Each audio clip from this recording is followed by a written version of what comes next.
So throughout this video, I'm basically going to be going into an explanation on what haptics is, what we know about haptics, where we learn this information, what it means for us now, and basically why the world is the way that it is. So, like I said, haptics is really touch. Touch and feel, touch and understanding of the world around you, and really being in direct contact with the physical world. And that falls under the category of nonverbal communication. Patting someone on the back, shaking their hand, giving them a hug. And we all know that a pat on the back means way more to someone than saying good job. And the question that I asked myself is why? Why is that true? And to really understand this, you have to start at the beginning. And you have to start on the brain. And what we know is that whenever you touch or feel something, there is neurofeedback. And that neurofeedback is understood within the brain. And it's a real-time feedback that's almost immediate. I immediately feel that when I touch something here, or touch this desk, or touch those curtains, I know what they are. And that is the real-time feedback, and that is the nerves in my fingers being able to understand the world around me and tell my brain what it is. But the question is, how is that interpreted within the brain? And that all starts within the parietal lobe and the cerebral cortex. The cerebral cortex is the larger part of the brain that's in the rear part of the brain about here, and the parietal lobe is part of the cerebral cortex. And that cerebral cortex is a sheet of neural tissue that is the outermost part of the brain. And the cerebral cortex is made of 4 different lobes. Those are the parietal, the frontal, the occipital, and the temporal. Most of those lobes you've probably heard in high school, and probably maybe even middle school before in your anatomy classes. But we're going to be taking a deeper dive into those. And the cerebral cortex as a whole really focuses on consciousness, attention, and perception and awareness and thought. So most of your conscious brain's work. The second part of the brain, which is in the cerebral cortex I'm going to be talking about, is the parietal lobe. And that is right behind the frontal cortex, which contains the frontal lobe, which is on this part of the brain. And that's responsible for taking in sensory information. So literal touch and temperature, pressure, pain. And the parietal lobe is about its height of development. And it starts to peak about the ages of 3 to 4 years old. And it stays in pretty high peak until adolescence. And it's very malleable at that time. Well, these 2 parts of the brains may not seem so interconnected. They very much are.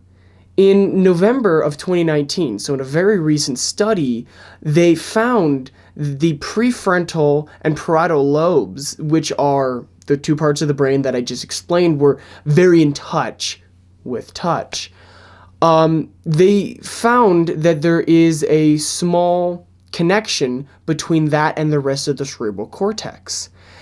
And that allows us to understand that there is a larger part at play explaining how there's so much influence on what touch can make you think and understand about the world by that connection between the parietal lobe, which understands that sensory information, with the rest of the cerebral cortex that takes in and explains your surroundings.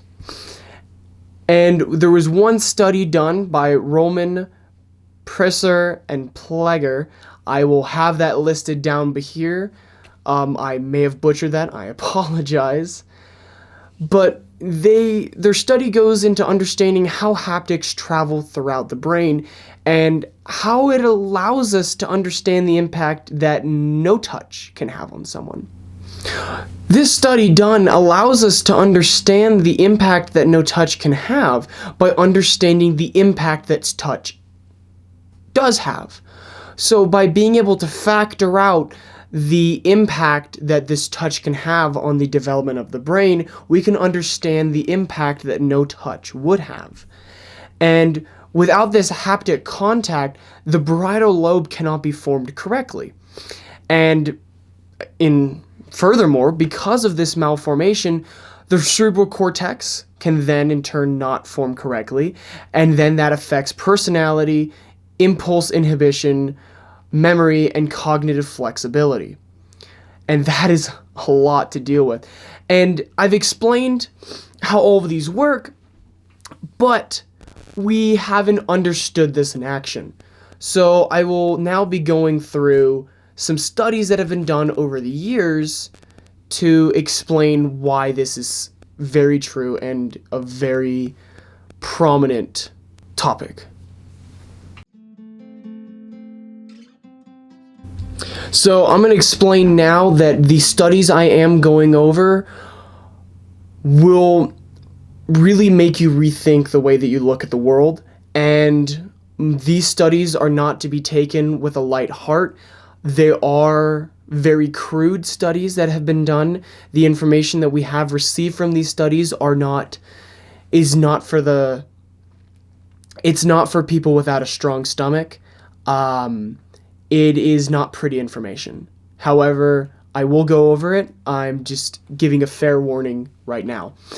So the first study was done in probably the earliest 13th century, and this was done by the King of Sicily, Frederick II. And what he really wanted to do with this experiment was not discover how haptics have an effect on a child's mindset and a child's development. He wanted to do a study to see what language children would speak in if they were never spoken to before. So what he did was he took many of the children from the women in his society and gave them to his nurses. And he instructed his nurses with very strict instructions. Feed them well, take care of them, but do not speak to them and do not touch them. Those were the two main rules that he had. It was do not speak to them and do not touch them. He did not want the speaking of the nurses to influence their vocabulary and how their language developed. However, the experiment was never finished, and the reason for that was not interruption by a foreign person. It was cut short because of all the test subjects dying. And they discovered that because the children were not touched or loved, for lack of a better term, they died. And looking at that, it's kind of insane how just a physical hug or caressment of some sort can make the largest difference in the literalness of a child's life. The second study I'm going to be going over is from Harlow and Zimmerman, and this was in 1958, so fairly recent compared to the King of Sicily one. And this was a study based on baby monkeys and fake parental figures. The study, they took two different parental figures for monkeys, and they had one that was made of wire and wood, while the other was made of foam, rubber, and cloth. One being not very comforting and not very warm for the monkey and not very nice, while the other one was much nicer for the monkey and really represented that parental or motherly-like figure for the monkey. And this difference was very much purposeful in that they wanted to see who the monkey would go to, and they would change which fake mother would feed the monkey, and they wanted to see if the monkey focused more on the nutrients and the things that it needed to survive over the things that made it more comfortable. And what they found out is that no matter which fake mother was feeding the monkey, whenever the monkey was done feeding, it would go to the soft, comforting mother. And that was because the baby monkey felt safe, it felt comfortable, it felt cared for. And They actually did not do many studies on monkeys after this experiment in the 1960s, after realizing the impact that these can have on the mindset of an animal. Another study that they did, Harlow and Zimmerman also did, was that they took a monkey right after it was born, removed it from its parental figure, and kept it in isolation for 3 months, 6 months, an entire year. And what they found out was that the monkey was fine in isolation. However, when it was brought back into a group setting, the monkey wasn't sure how to cooperate with other animals, because during that peak of the parietal lobe and the cerebral cortex, their peak of forming and their peak of malleability, when they weren't stimulated and it wasn't needed for the monkey to be able to work that part of the brain, it didn't develop. And when that monkey was brought back in, that part of the brain was undeveloped, leaving the monkey to be terrified, cowering corners, and not be able to understand the world around it. And the last study I'm going to go into is probably the most recent study that's been done, and probably one of the most disturbing. And the reason why this is the most disturbing is because before doing and researching this project, I didn't know any of this information. I didn't know the impact of this information, but I didn't know that this existed. And that thing that existed was the almost child gulags that existed in Romania in the 1990s. So only about 30 years ago, and you're never taught this in school, and this is probably the most hard to take information out of the entire thing I researched. And so basically what these child gulags were it happened until the 1990s, from the early 80s all the way through the 1990s, when the rest of the world discovered it and put a stop to it.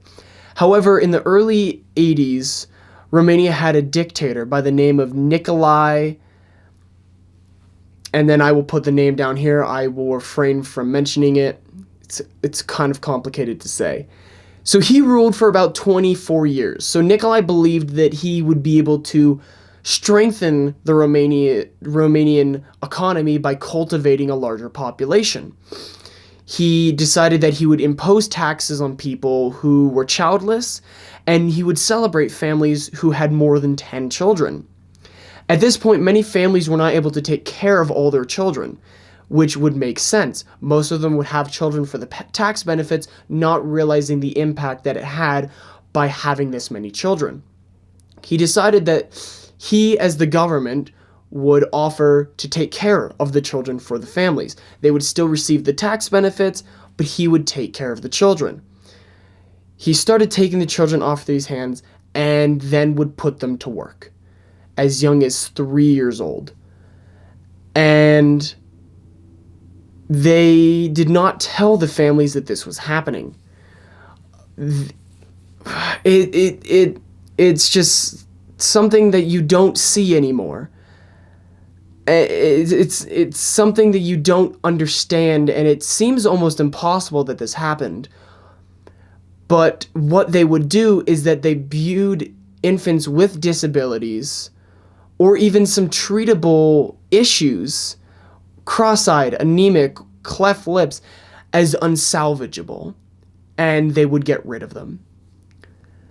And this neglect, not necessarily not talking to, like the first study, or not necessarily loved like the second study, but just pure neglect, led to around 40% of the 170,000 children who suffered at the hands of Nicolae suffered severe psychological issues still. Most of the children who survive these gulags are still alive today and are currently suffering from severe psychological issues from neglect from the ages of 2 all the way through their teens. Well, the 60% who didn't suffer severe psychological issues still suffered many mental issues and problems. And it's these studies that really show how it's not necessarily just a pat on the back or a gentle hug or even neglect. It's all of those that work together that really have an impact on a child's understanding of the world around them and the way that they see the world. And basically, the brain is understood to a certain extent. There are many parts of the brain that we still, to this day, do not understand. And we know that specific actions will negatively affect the brain, as we know that negative words can hurt your brain more than a physical punch or a slap. But we still don't fully know why. And we can make educated assessments based on the previous information and the studies that I've explained and the information that I have explained to you, but we still don't have a 100% conclusion. The conclusion that I was able to come up with based on this information and what I was able to find was the main reason why it was so impactful is because the brain is so interconnected with itself, with the parietal lobe being connected with the rest of the cerebral cortex. We can't understand because we are still understanding how interconnected the brain is. We can understand why many children who grew up in these gulags developed psychological problems because of this neglect. It makes sense, but we still don't necessarily know why. We can see that A plus B equals C, but we don't necessarily know what makes A and B together equal C. We know it does, but we don't necessarily know why. And we are still doing studies to understand this. However, as of right now, this is the conclusion that we are able to make, and the conclusion we and I have come to is that no matter what happens, no touch to a child is going to have a large impact for basically, in layman's terms, the child does not feel as if the world cares for their well-being. And the conclusion that I've really come to in a more complex way is that the parietal lobe that understands the communication is within the cerebral cortex. And the cerebral cortex is the larger part of the brain that contains the frontal lobe. And the frontal lobe understands emotions and behavior. And those two, from the information I found, seem to be very well interconnected. And when those two are interconnected, we can start to understand why no reception of touch and feel impact the way that you feel and the emotions you have and your behavior and your perception of the world around you. While we understand that haptics play a large role in the way that we see the world, and the absence of haptics on a child specifically can lead to severe psychological issues down the road, we are still learning why. I hope you enjoyed this video. I had a great time making it. I'm so glad that I was able to research all this information and be able to convey this to you. I hope that you guys were able to understand this. All my sources will be listed on the bottom of the video, as you've probably seen throughout. So every time I've listed a source, that's been at the bottom. I hope you guys enjoyed, and I will see you guys sometime soon.